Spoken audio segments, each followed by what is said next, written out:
Phantasmal Flames dropped today, officially. When this is uploaded, it'll have been a few days, but my point still stands. Phantasmal Flames is new, and there's a bunch of new cards. People like the Charizards being hyped up, the Toxtricities being hyped up. There's a bunch of stuff here that we'll see play that might be pretty solid. But of course, someone like me only cares about the stuff that's really important. And what's really important is, of course, Rotom. There's a new Rotom here, and this Rotom is everything. By everything, I mean bad. Let's look at this guy. Rotom EX has 190 HP. That's not great, but it's tolerable. It has the Attack Thunderbolt for 1 Lightning and a colorless, does 130 damage and makes you discard all energy for this Pokemon. That is terrible, but we have an ability too that can salvage it. Let's look at this ability. Multi-Adapter. Your Pokemon in play that have Rotom in their name can have up to 2 Pokemon tools attached to each of them. Taken out of context, I think this is the single most baffling card ever printed, but of course we do have context. There's a reason why this card is the way it is, and that's because of all the other Rotoms that exist. We have a suite of other Rotoms that were released in Destined Rivals that all have the same attack, that being Gadget Show. For 2 colorless energy, Gadget Show does 30 damage times the number of Pokemon tools attached to all of your Pokemon. So once again, we're giving kind of a straightforward game plan here, which is bench Rotom EX, play these other Rotoms, give them a bunch of tools, and you can attach for really big damage. And that's really funny. So that's why we are playing this today. This is the deck list that I put together. Part of the issue is nobody is actually playing these cards right now, so there's not really a consensus on the best way to do it. I think what I have put together is going to be pretty close to whatever the standard will be. So going into this list, we have a total of 9 Rotoms in this deck, 3 of which are this Mow Rotom, 3 of which are Rotom EX, 1 Heat, 1 Wash, and 1 regular Rotom. So let's talk about these numbers first. The reason why we like Mow Rotom the most is, first off, it's grass, and a lot of good decks right now are weak to grass. Charizard, Terradark, weak to grass, Zoroark, weak to grass, Grimmsnarl, weak to grass. This hits a lot of things for weakness, and that's pretty good for us. On top of that, Buddy-Buddy Poffin is in this deck. It's very good because it gets a bunch of cards at once, and Mow Rotom is 70 HP, so it can be fetched off of that. Buddy-Buddy Poffin can only fetch our Mow Rotom and our regular Rotom. It cannot get Heat or Wash. That's why we only play one of those guys, even though they have more HP. Getting more into Heat and Wash, besides being 80 HP, their individual attacks are just not very good, so that's why we're only really playing the ones. And finally, our regular Rotom, we're playing 1 copy of this as well. The reason why we only like 1 of this is because it has 60 HP, and 60 HP means Dragapult uses Phantom Dive, and that is a free prize card for them, and we do not like that at all. That said, this Rotom is actually kind of good. It has this attack Astonish for 1 Lightning. We choose a random card from the opponent's hand, they reveal it, and they shovel it into their deck. That's nice. Not only is that information, but it's hand disruption, right? This is probably the best attack out of all of them, besides Gadget Show, of course. Now going into our Rotom EX, we're playing 3 copies of this. The reason why is because we need Rotom EX to be on the board to double up our tools, and if Rotom leaves the field, we have to discard our extra tools, and that is devastating. That just completely destroys us. So we do in fact have to play 3 because we need 2 Rotom EX on the board at all times to prevent any chance of both of them being knocked out. Finally, we also have 1 Tatsugiri just to search out supporters with attract customers, and we have 1 Fezandipiti EX because we desperately need the card draw. Now going into the trainers, we have 4 Arven, 3 Iono, 2 Crispin. This theoretically could allow us to attack Leo second. It's not terrible. It is very important that we're able to set up a Rotom in 1 turn, so I do like having it around. We have 2 Boss's Orders, 4 Buddy-Buddy Poffin, 4 Nest Ball to get our Rotom EXs, 2 Pokégear, 1 Treasure Tracker is our ace deck of choice. This is a weird one. This says, search your deck for up to 5 Pokemon tool cards, reveal them, and put them into your hands. You may have never seen this card played before. That is because nobody ever played it, but it is in Prismatic Evolutions, which means that some people have a million copies of it. Now that said, this is the first deck that can honestly play Treasure Tracker and justify it. But what are we searching off of that? Well, we have all of our tools here that we're going to use to varying effect to hopefully win games. We have 4 copies of Brave Bangle, 3 Counter Gain. This says that if we have more prize cards remaining than the opponent, the attacks of this Pokemon cost 1 colorless less. We have 2 EXP Share, which also helps us conserve energy a little bit, 2 Air Balloon, 2 Lucky Helmet. This one, if the Pokemon is attached to, takes damage while it's in the active spot. We draw 2 cards. We're desperate for that card draw, so this is kind of scuffed and extremely telegraphed, but kind of what we have to do.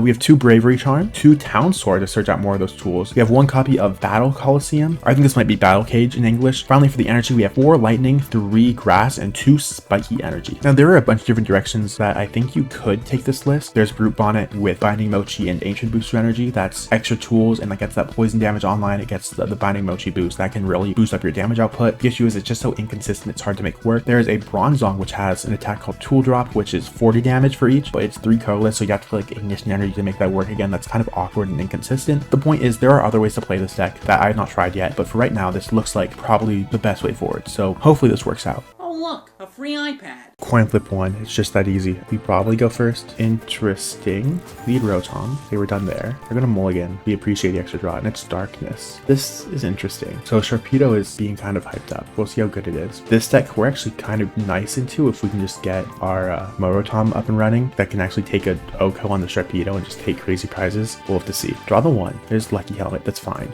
There's Ghastly Lead. So we will Mow is really nice. We will Pokégear, yes. Arven's fine. I would have ideally preferred if we had some sort of other card we could use. But all Lucky Helmet, and I will probably just pass there. Not ideal, but I accept it. Shame we just don't have the energy needed for Mow Rotom. There's Nest Ball coming in. I don't hate that. Toxel, yeah, that makes sense. I imagine you're probably playing like Absol too, because otherwise why you even Nest Ball over like Poffin, but we'll see. There's Lilies. There's going to draw a bunch of cards. So there's your 8 new ones. What's the plan here? Poffin, yeah, that makes more sense. Ghastly Toxel is fine. There's Poffin again. Double Carvana. Yeah, so they have this set up. They're gonna pass. Makes sense. They're not stupid. We draw. There's Town Store, which is okay. Arven, can we get anything that matters here? Poffin, I guess, and then Air Balloon. That seems quite perfect, I think. We Poffin here. Let's get Tatsugiri and Mow. We will Air Balloon you. Then we retreat into Tatsugiri. We attract customers, see what we can get here. There's Crispin. That's ideal. Now we will Town Store. Let's just get a search going. What else can we get here? I'll just take Bravery Charm. It's not a huge deal for me. I'll just charm up the other Rotom, just have it alive, and then call it there. So next turn we can Crispin up a Mow Rotom, and then we can just get going from there. Ideally,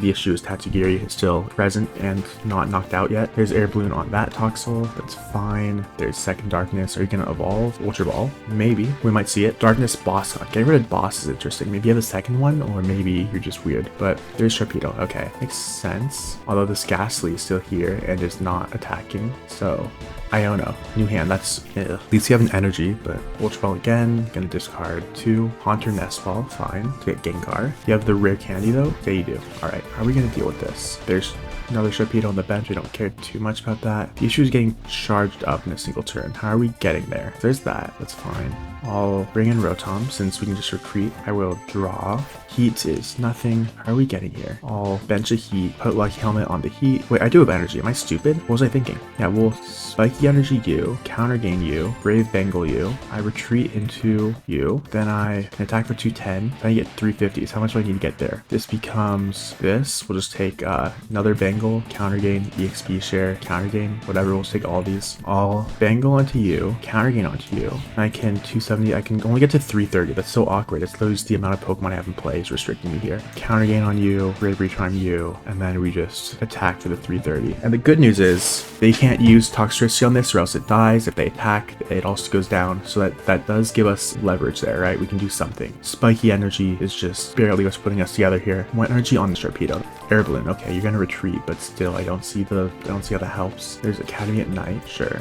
Retreat into you, attack for 70, draw your 2. Guess what? Here's another Mow Rotom. We are simply going to knock out that Sharpedo and take a bunch of prizes. Fez is actually really nice. We'll Fez here. Let's draw 3. Let's Poffin again. We'll get another Mow. That's great. Then we EXP share onto you. It's also Arven here. I don't think we have any tools really left, but we do have Pokégear, I guess. We Lightning onto you. Town Store, I guess, just to shut down the Academy. It's not much, but it's something. And then we hit the Sharpedo for 600. So this is just the power of our ability to hit for weakness. And down goes that. We'll take 3. And so this is a very good spot for us to be in, right? I think we have what we need. If they take this knockout, we bring in the other Mow Rotom and we just get there. There's Fez of their own. That's not really doing enough, I don't think. You can't take out both of my Rotoms. There's another Academy. That's fine. Don't care at all. There's Haunter. Yeah, it just isn't looking good for them at all here. Ultra Ball. Pitching Darkness into Viper. Sure. Toxtricity. I don't see how that really matters. And you're just going to take the knockout. It is what it is, but I don't think I can complain too much. We'll move this energy over. They'll take their 1, which is whatever. I'll bring in this Rotom just because it has free retreat, and then we will simply draw into an energy card and win the game that way, right? Yep, we are too good. We do this, then we retreat, in comes Mow, and we'll Brave Bangle just for the fun of it, and we will simply hit the 540. Bye-bye. And that is a very easy game just because of our ability to hit for weakness. Our opponent is making us go first, but I have no problem with that. I think the game plan remains unchanged. The plan, by the way, is to win in a completely devastating fashion. Just trust. We'll do this, and we'll see what they're up to. Ogre Pond lead, that's awesome, because it's weak to grass, and this also does not affect me at all. So we're going to Poffin. Let's get Rotom. No more in deck is kind of scary, but oh well. Let's put Wash right here. Let's Nest Ball. This gets us to this Rotom, and then we attach a Grass to you, I think. Let's Charm on you, and let's actually hold the Treasure Tracker. here. There's no way they're going to Iono me when I only have 2 cards in hand, right? So this should be fine. As long as they can't like charge up and attack and take out my active Rotom, that'd be really bad. But otherwise, I think we're in a very good spot already. There's Trolley. Okay, that's crazy. But I mean, I also opened my specs, so I can't complain. So we'll see what they get here. Okay, yeah, that makes sense. It's also kind of annoying. Ideally, this deck doesn't really attack on its first turn, right? So we should be able to potentially take a knockout if we can somehow get 10 tools in play. That's possible. So I choose to believe. There's Arven for probably Hyper Energize and something else. Earthen Vessel, Bravery Charm. They're charming up the Kangaskhan. That's just being annoying. Like, come on. There's Vessel now with the Darkness, I assume, but whatever. Counter Catcher gone. There's Darkness. So how do I feel about this? I'm getting rid of one of their gusting tools. It's actually probably a good thing for me, right? Because I mean, that's one of our weaknesses. But also, Iono is kind of juicy here. They're going to lose a card while we gain a bunch. Everything here is looking at least decent. And they're charging up Absol, who's also weak to Grass, you may notice. So I cannot complain. Lucky Helmet is funny. Let's Treasure Tracker. Let's get a hold of EXP Share, Counter Gain, Bangle, Air Balloon. Probably another Bangle, question mark. Let's try that. Air Balloon U, Bangle U. Let's try a second Bangle. XP Share here. I'll Counter Gain here, I guess. Then I'll Helmet here. Then we just Iono. Maybe I should have helmeted the active Rotom, but I don't know. I just want to take this knockout really badly. So next we can... Nest Ball gets me to the other Rotom EX, so they can't, you know, ruin our day with that. Then we Lightning. Then we Counter Gain. Put it on this one. I'll Town Store here. Do we have any tools left? Probably, right? There's just these. Another Bangle is not bad at all. We'll take this Bangle and we'll put it on the Mow Rotom. How much damage is that? I'm just going to assume it's enough. That's 330. Beautiful. And that is a clean knockout on the Kangaskhan on turn 3. This is the greatest deck ever made. What can I say? So here's my 1, 2, 3. And how are you possibly coming back from this? There's another tool card. Not bad. So if this active Mow Rotom stays alive, it'll one-shot the Absol. If they take it out with an attack, the other Mow Rotom will XP Share. So I feel like we're already in a very, very favorable spot. There's Bravery Charm, and Charm doesn't really help you, but sure. This is a 3-prize Pokemon in the active. There's Pokégear. Sure. What are you getting though?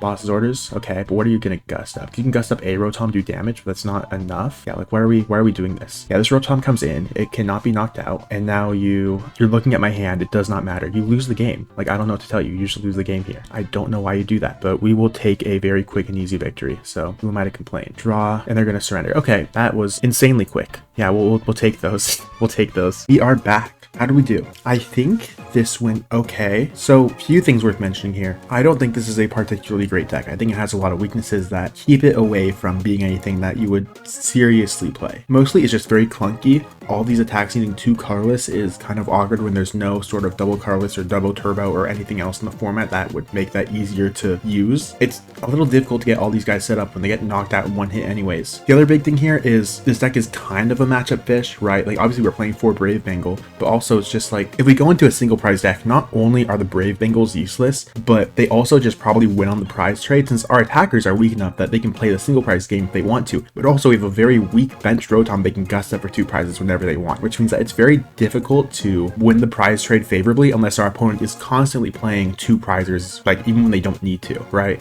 Getting all the tools on board, getting the energy together, getting the Rotom EX there too, and making sure that you don't get knocked out or you're running 2 of them so they don't both get knocked out or whatever, like it becomes just, it's so difficult to keep that combo all together. There are some positives here, like just having so many attackers of different types. You can hit a lot of things for weakness, but even then, it's not like you're really hitting enough. Mow Rotom is really good into the dark decks, which there are a lot of dark decks around, so that's not a huge deal. But, you know, if you're against Gardevoir, for example, there's no way in any universe this deck is beating Gardevoir, right? Or like Dragapult, for example, right? We do have the Battle Cage, which kind of helps, but we just like bosses up, bring in the Rotom EX, and Phantom Dive for knockout. Or even like Klefki, right? Some of these decks that play Dusknoir, they play Klefki to shut down a Psyduck. Well, guess what? You can Klefki shut down this Rotom, and then you just lose half your items like right away. So it all adds up, right? The deck is fun. It can win. It just needs a lot more help to get there. Maybe if the entire meta just shifts and everything in the format is weak to grass and lightning primarily, but everything else is weak to like water and fire. If those 4 types cover everything, that'd be a good way to do it. But as is, I would not really expect this deck to accomplish much at all, to be honest.